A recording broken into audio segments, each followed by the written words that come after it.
Hello, guys, and you are watching Tech Sprints.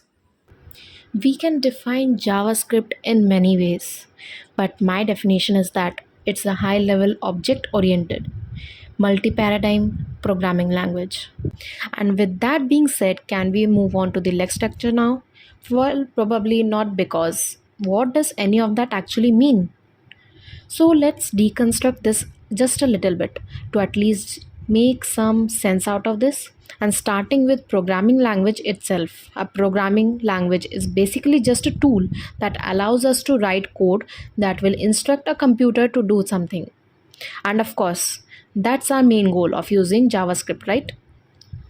Then I go on and say that JavaScript is a high level language, which means that we don't have to think about a lot of complex stuff such as managing the computer's memory when it runs a program. So in JavaScript, there are a lot of so-called abstractions over all these small details that we don't want to worry about. And this makes the language a lot easier to write and to learn.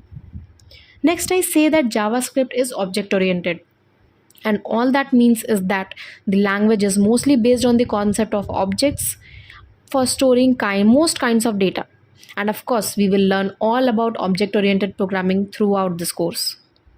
Finally, JavaScript is also a multi paradigm language, meaning that it's so flexible and versatile that we can use all kinds of different programming styles, such as imperative and declarative programming. And these different styles are just different ways of structuring our code basically. Again, you will learn all about this throughout this course. This is just a first very high level overview, but I hope it's making sense so far. If you like this full JavaScript course of day 2, do like, share and subscribe Tech Sprints. Thanks for watching.